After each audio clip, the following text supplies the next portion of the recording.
Today, we're teaming up to slay beasts in the new Monster Hunter and getting the dirt on the scariest teams in League of Legends. Plus, we caused total mayhem in Overwatch. This is the IGN Show.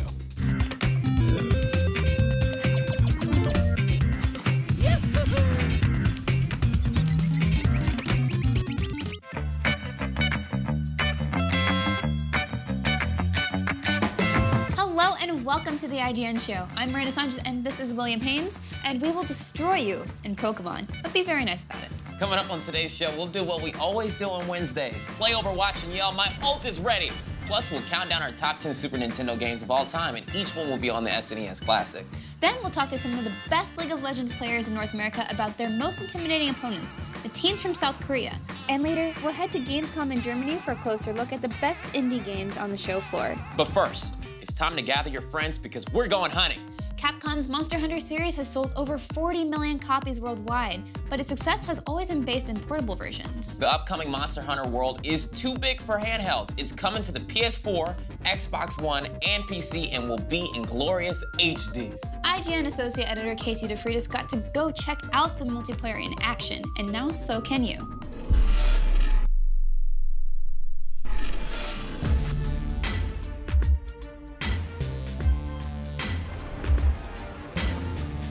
Monster Hunter World is the first major rehaul of the series, which has been around since 2004. Yes, each iteration has added something new, like more weapon types and monsters, and even new mechanics like mounting, but nothing has looked as noticeably different as World does. As an HR-20 Monster Hunter from the original, I was a little apprehensive seeing these changes. I love Monster Hunter entirely, but to be honest, a makeover wouldn't hurt. I want the core feeling of Monster Hunter to be intact, like the deliberate combat and intense crafting, but would absolutely welcome a more streamlined multiplayer and more open world. Those combos you're familiar with from previous Monster Hunter games are still there with some added flair. There are a few new combos to find with your favorite weapons, which is great, and overall it feels a little faster and smoother. It's also more responsive as well. In past games, I barely blocked with a clunky greatsword, but in World, I could better rely on my character actually getting the movement done in time, and it didn't impede my movement afterward as much either. And one of the biggest changes in World is how you actually track a monster. It's much easier with the addition of scout flies. In past Monster Hunters, you'd actually have to memorize the movement patterns of every monster to find them at the start of the mission. And if you lacked the items or skills necessary, you're basically wandering around the map. And then you even had to use an item called a paintball to even keep them on your map afterwards. But this lack of an obvious path did enable veterans to really shine and take on a mentor role to new players though, which is an aspect of Monster Hunter I've always really liked. From what I can tell, everything I really liked about Monster Hunter is still present in Monster Hunter World, with some aspects improved and others simplified, with the most important aspects generally the same, like barbecuing. For all the latest on Monster Hunter World, head to IGN.com. Blizzard was originally known for their real-time strategy games like Warcraft and Starcraft, then became synonymous with the MMO, and now they're dominating the shooter space with Overwatch. Protecting the payload with your favorite heroes is always fierce and always fun, so let's play. Alright, you guys, this is Mitchell, our Let's Play editor. Mitchell, what are we playing today? We're going to be playing some Overwatch, and we're going to jump right into Deathmatch, so let's get right to it. Alright, so we're jumping into Team Deathmatch here, and this mode is great because one of the... Already insane. One of the biggest problems I have with Overwatch is people who don't play the objective and just go for kills. Now they have a mode all to themselves. Well, this entire mode, the objective is to just get kills. I can't believe how quick this already got. That's crazy. I cannot see the cursor on the white sky. Ooh, I'm not doing too well. Okay. Coming for you, Anna. Or Junker, I'll take either. Ah! Nice scream there. Yeah, you're doing pretty good. You're doing all right. Go up. Oh, watch out for that. A Roadhog right there. Oh! Farrah is squishy. But you know what? I got the Junkrat at least. Time for a comeback. Yep. Go for it. Nice. Ah! Nice. Oh. 2 kills. I'll take it. Someone, please. There we go. Oh, got another Pharaoh on Pharaoh battle. Oh, she's much better than I am. Oh, I think it's the 30. I think we're about to lose. That comeback that I promised is not happening. Don't contribute to that, dude. Stay alive. All right, that's good. That's good. You can do this. You can do this. You just gotta evade. Try and strafe left and right a little more. Good job. Almost a comeback. You want to give it a shot, Alana? Yeah, let's do it. All right, Alana's up. Once again, going Farrah. Yep. Let's see how she does in this team deathmatch mode. Oh, you got that McCree. You got that McCree. Oh no, you might not. No. Oh. Damn, man. Oh, come on. Rule number 1 of Overwatch, focused on the healers. If there's 3 on 1, maybe get out of there. I didn't see them. All right, there's 4 kills left. And so yeah, they do block off some of the stage, so it's a much more confined area that you're fighting. Right, which I think it kind of needs to be. That totally makes sense to me. Oh, you're 3% away from your ultimate. 2%. Let's see if we can at least end the match with some justice raining from above. There's a chance. Come on! Oh! Yes! Oh!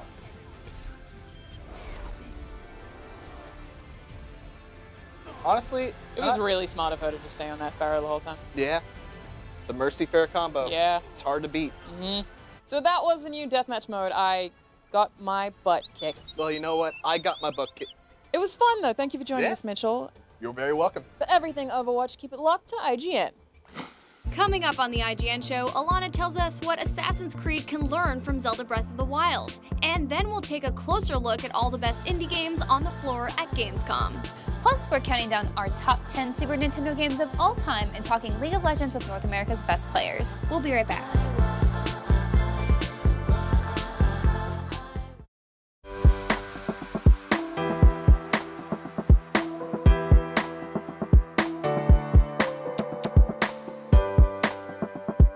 Welcome back to the IGN Show. The SNES Classic is out on September 29th, and it's easily the most wanted gadget of the year, maybe next to the Nintendo Switch. It's packed with classic games. In fact, our top 10 Super Nintendo games of all time all made the cut. And if you get your hands on a classic, you will be in heaven.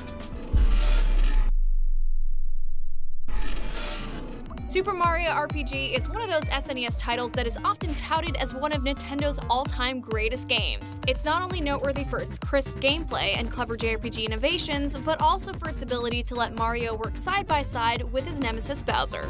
In addition to fast-paced, frenetic gameplay, this action-packed flight simulation game was distinguished as being the first Nintendo title to feature 3D graphics, back when this was still incredibly rare. Throw in some memorable characters, and you have a title that is worthy of being remembered.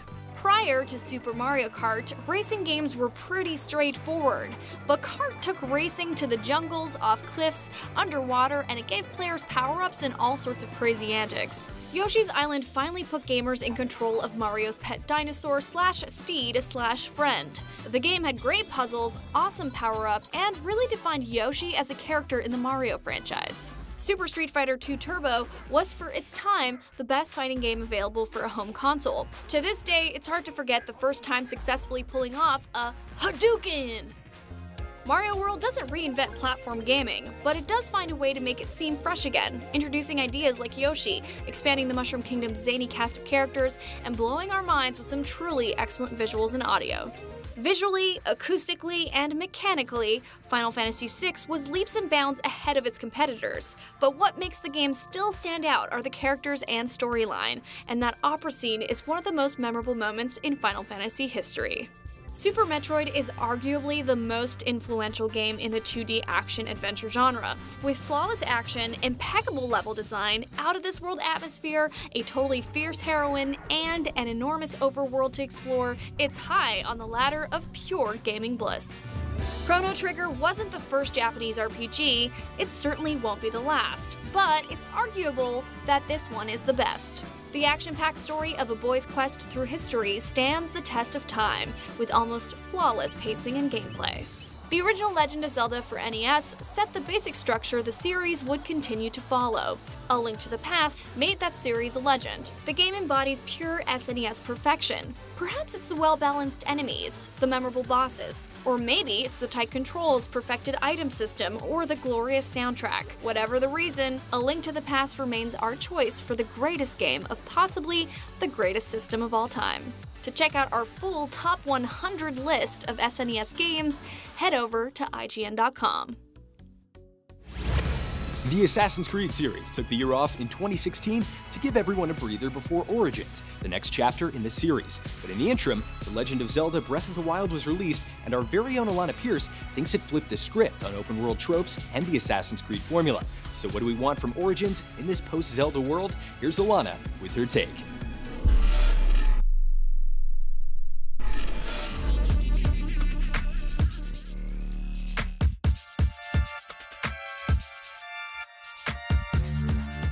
Assassin's Creed Origins is coming out in October 27th, and as someone who really loved Assassin's Creed 2 and Brotherhood and maybe a little less so Revelations, but then pretty much fell off the Assassin's Creed train after Black Flag, it got me thinking, what one thing would I change to really get me back into the Assassin's Creed franchise? And I think Ubisoft games as a whole, let alone Assassin's Creed, tend to suffer from really overpopulated mini-maps, which I think is to the detriment of an open-world game. After spending a whole lot of time playing The Legend of Zelda Breath of the Wild this year, it got me thinking. The Zelda minimap is kind of the anti-Ubisoft minimap, which is especially interesting because it seems to have taken that same climb a tower to uncover the area system from Assassin's Creed. It just did it a better way. Giving you a whole lot of side quest icons can take away from the power and the appeal of exploration. There's less incentive to explore and observe when you know if you go to this exact location, you'll be rewarded with in-game currency or the like. And it's something most gamers probably do kind of subconsciously. Games are really good at conditioning us to think that we need to go everywhere and get everything and collect all of the things. Looking at the map in one of the later Assassin's Creed games is almost grating. There are so many icons cluttering your screen that you want to clear them out of a desire for neatness, and not necessarily because things interest you. You can often hide a lot of the icons, but that's not the point. I know they're there even after I've hidden them. So Breath of the Wild basically does the opposite of this. It gives you next to no quest markers, and even as you uncover sections of the map via towers that aren't dissimilar to Assassin's Creed, it lets you discover the side quests in the area by looking for them yourself. You're up somewhere high, you pull out your Sheikah Slate/binoculars, and you scan the surrounding areas for what you personally dictate as points of interest. It makes every side quest you decide to complete feel like a personal choice. That said, Assassin's Creed games sure are beautiful, and I will never forget running around Italy as Ezio, but I think I would have more appreciation for those historical environments if I had a sense of discovery rather than a compulsion given to me by an overly crowded minimap. If you're interested, we have tons of Assassin's Creed Origins gameplay up on IGN right now. Still on the way, we've got our favorite indie games on the floor at the biggest video game show in Europe and what the best League of Legends players think it will take to beat their biggest rivals. We'll be right back.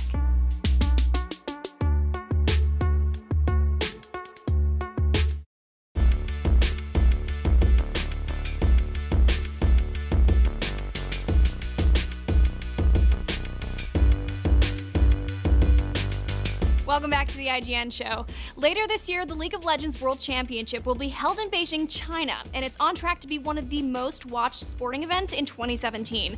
Once again, South Korea is the favorite to win it all, and we sent Malik Forte to Los Angeles to talk with the North American pros and find out why that country is so unstoppable.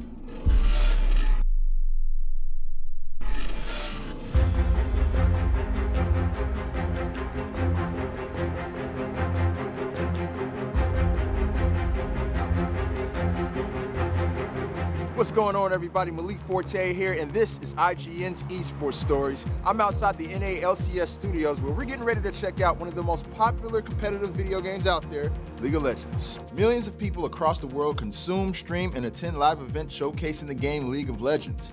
Riot Games has established a blueprint on how to run a successful esports league across the globe. In our country alone, millions of fans tune in on a weekly basis to watch their favorite teams and players battle it out in the North American League Championship Series. At the end of the year, the top 3 teams have the opportunity to compete at the World Championship for millions of dollars in prize money and bragging rights.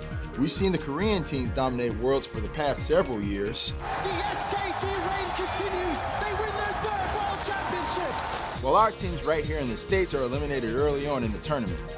The Nexus is going down, and Team Solo Mid, their hopes, their dreams, they're done! So for the last few years, it seems like the Koreans have been the most dominant force, and they go to Worlds and they just take out everybody. Why do you think that is? Why are they just so strong? Generally over there, pretty do or die, you know? Like a lot of players probably feel like they're super replaceable, you know? Someone from solo queue will just get picked up.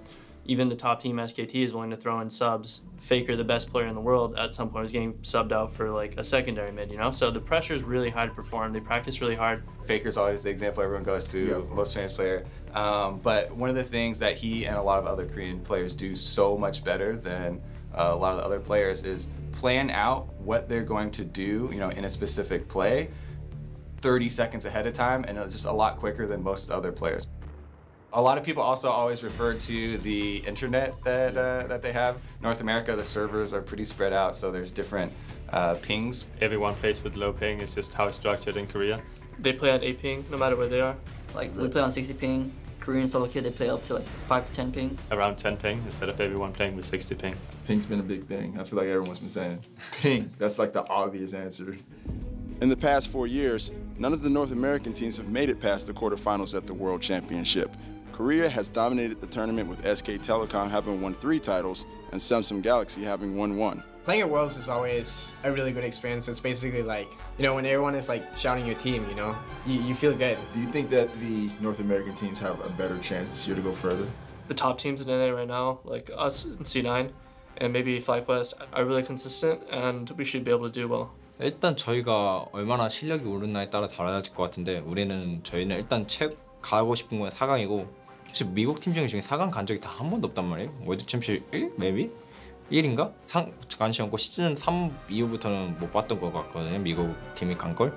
그래서 저는 꼭 한번 미국 팀 최초로 4강 가보고 싶어요. The West as a whole is like improving more and more. Maybe by this time around Worlds we can beat them.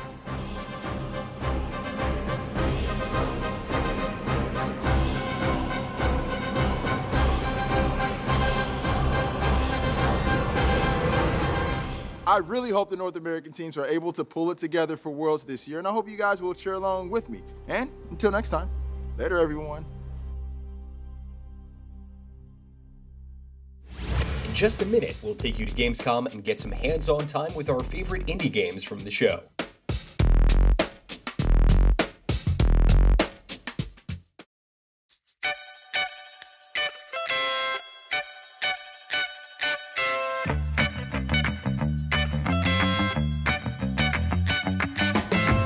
Welcome back. The organizers of Gamescom call the convention the heart of gaming, and that's no lie. It showcases and celebrates the innovative work of developers and artists from all over Europe. Alana was on the show floor in Cologne, Germany, and checked out as many indie games as she could. Here are the best of the best.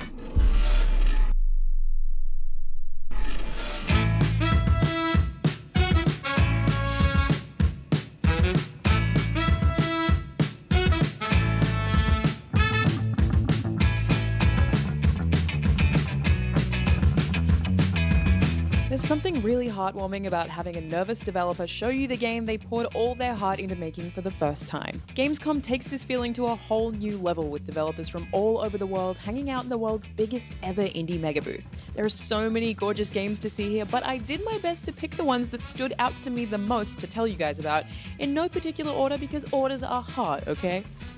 The first is Rite of Ilk, a gorgeous local co-op adventure game that tells the story of 2 children who have been sacrificed as part of a ritual, and it's being developed in the Netherlands. They were essentially thrown down a hole and forced to prove to the gods that they could cooperate to supposedly save their tribe from the edge of extinction. It's pretty intense. They're tied together by a rope, which is a driving mechanic and what really encourages cooperative play.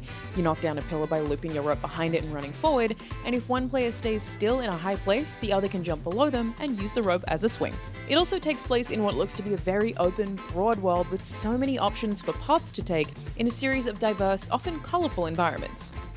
Next is A Hat in Time, a totally adorable 3D platformer that also happens to be the largest Kickstarter-funded indie 3D platformer, reaching almost 1000% of its original Kickstarter goal. The game is being developed in Denmark and is heavily inspired by Super Mario 64, Banjo-Kazooie, and Psychonauts, which are easily some of my favourite gaming experiences ever.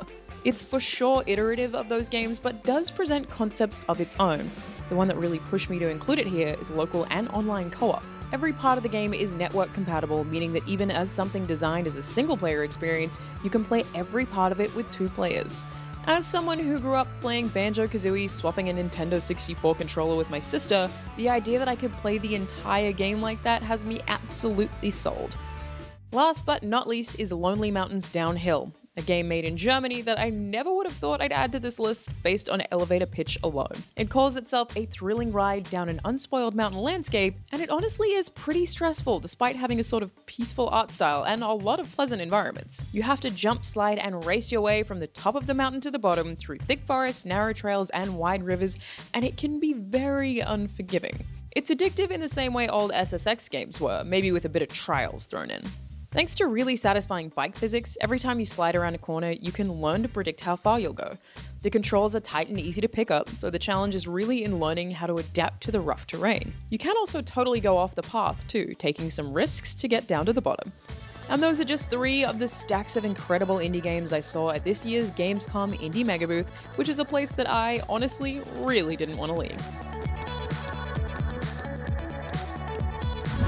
Coming up on the next IGN show, James checks out the Xbox One version of PlayerUnknown's Battlegrounds, and we'll preview a game we never thought we'd see, Star Fox 2. Plus, we'll head to PAX West in Seattle. It's a great convention, no matter what you're into. Video games, tabletop gaming, cosplay, or just hanging out and playing 3DS with friends. That does it for this episode, but we'll be back tomorrow. In the meantime, keep it locked to IGN and follow us on Snapchat. Thanks for watching. Bye! How many anime make one manga? What? How many manga make one anime? Well, usually one, yeah. And I say one, well, you can have a bunch of anime in one manga. Like say, you adapt a anime into manga. That's happened.